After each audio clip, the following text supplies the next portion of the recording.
Hello there, it's Sarah from Paper Lovely. Thanks for joining me today. I've got a Valentine's Day project to share with you, and this is actually something I put together last year and never got edited.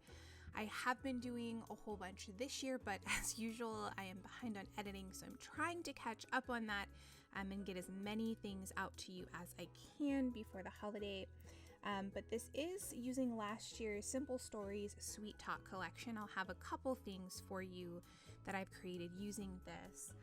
So today we're going to be making some candy pouches, and this is not my original idea. I've seen a few people do these, but I do have a little bit of a different take on it, so I'm going to show you how I made mine. Basically the difference is that my pouches are reusable, because if you're going to go through all of that work to put this together, you know, it'd be nice to use it at least more than once. So I am starting out here just sort of putting some things together. I was creating some embellishments. I wasn't exactly sure where I was going to go with all of this, since it was my first time making one. But you can see I'm just pairing up some of the cut aparts with some of the tags and just kind of getting things that looked good together. I'm going to be doing some stitching and combining as extra things to place in the pouches with our folded pieces of paper. And up top there, you'll see I have some of the paper cut into strips. That's I think those are 2x2 squares.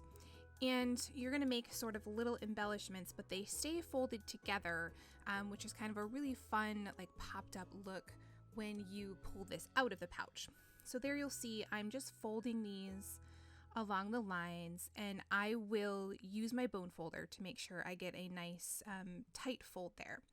And then I did end up cutting one off of the end of each of these, so that when it folded, I just felt that it looked nicer that way. So the very last one I took off of each of these, but I did do that after I had folded it all together.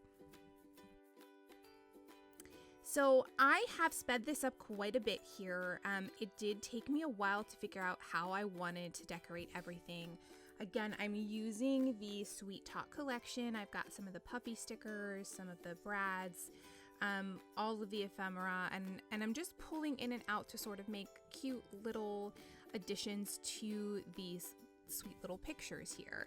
And then when the person receives this, they can cut this apart and use them as embellishments, hang on to it just for something, you know, to put on their crafty wall, just cute little things to put together. So I have created 4 of these, and I'm going to take you through, again, very speedily as to how I decorated all 4 of these up. And then I'm going to meet you back at the end of the video, and I will show you how I put together the little candy pouches to tuck them into.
Okay, so we have created all of our little foldables here, and now it's time to create the pouches. And I have grabbed from my stash, these are the organizer pouches that I use for my die and stamp sets. And I found that this was really the perfect size to fold over. I'm able to get 2 pouches out of each one of these. Just gonna take my scissors and trim these apart. I suppose I could have used my cutter, it would have been a little bit faster, but this is how I did it. So now you see I have 2 sort of rectangle pieces of plastic there. And then the one edge has a little lip that I'm gonna cut off so that it's a nice square rectangle. So I am going to sort of create the pouch here, and basically I'm running some 1/8 of an inch Scor-Tape along the very, very edge of one side of this, trying to keep that as close to the edge as I can because I want this to create a nice tight seal that everything can fit into. And there you can see I've trimmed my background paper down, and I'm just making sure that that's all gonna fit. And then I'm gonna take the other edge and fold that in, and I'm just gonna basically line that up again as close to that edge as I can, going very carefully. This does come easier sort of as you do it. Once you do the first one, the second one, third one are a little bit easier because you know what you're doing. Again, running my bone folder along that to make sure that it's down nice and tight to create that seal. And then I'm gonna run my bone folder all the way across that just to make it a little easier when I sew things together. Here you can see I've got my background and my little pop-up there. And I've done this for all 4, I've skipped ahead here, and I'm now gonna measure to create the little edges that are gonna go on the end of this. So I picked out some coordinating papers to go with this, and I'm gonna trim these down. I've measured, and actually I need to grab my ruler to tell you that here. So they ended up measuring 3 3/8 of an inch long. And you'll see that they are a little bit wider here when I'm first creating them, but the end measurement is just about an inch wide. So I will trim that down later. I'm going to talk you through how I do all of that. So once I've got these cut here, and I'm doing all those together there to make it a little bit easier, and then in half, so I will have 1 for each side of my pouch.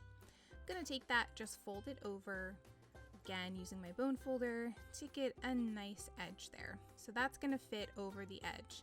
And again, that will get a little bit smaller. I'll tell you, through the process, what I'm thinking as I'm doing all of that. So I'm gonna fold these, 2 of them, 1 for each edge of each pouch.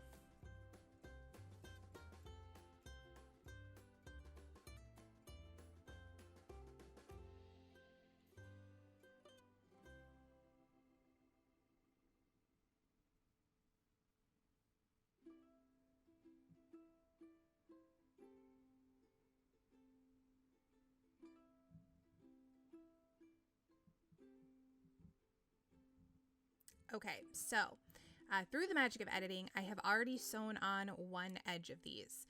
And I was sort of figuring this out as I was going. So I sewed on 1 edge. I sewed that at about, I would say about an eighth of an inch in from the edge. And then I had to figure out how I was going to get that same look on the other side, but I still wanted this to be openable, right? So along 1 edge, again, just 1 edge of the other one, I did the same 1/8 of an inch seam so that everything would match. And there you can see I've added some of my Scor-Tape, and I placed that on 1 side of my bag. And I've added Scor-Tape on this edge. I'm gonna go ahead and place that down as well. So now at this point, this is completely closed off, but we don't want that on this edge. I wanna be able to open this one up. So I'm gonna trim off, and I think I ended up taking off there about a half an inch. And now I did that on both edges. So I showed you there that the 1 edge, even though the flap's open, it is completely sewn shut. And on the other edge, I'm gonna use some of my little Velcro dots that I love so much. I'm gonna place 2 of those so that the other side will close, but you can open it up and reuse this again for another little gift, or if someone, wants to try and sort of create their own. So there, I'm just popping those in there. I find the easiest way is to place down one of the Velcros, and then I actually take the opposite edge and place that on top and then press my paper down. That way I know I've got them nice and even. So you do have one edge there that isn't stitched. You could do both of them if you wanted to, but I just didn't really feel the need to. So I've gone ahead and done that for all of these guys here. I'm just going to give you a look at how I finished up putting everything together. There are some of my embellished tags, and then I just made a few other stitched embellishments to include in there. I decided I wanted to add something to those backgrounds just to give it, you know, a little something extra. And I'm just going to take you through and show you what I ended up putting in each one. This was a lot of fun to create. I know it's one of those projects that kind of looks like a lot of work, but I had so much fun putting this together. And I haven't yet this year, but there were a couple stripes of these 2x2 little pictures in this year's collection, and I did save those. So I am hoping to get to the point where I can make a couple more of these, but we'll see how much time I have left. There's always next year too, right?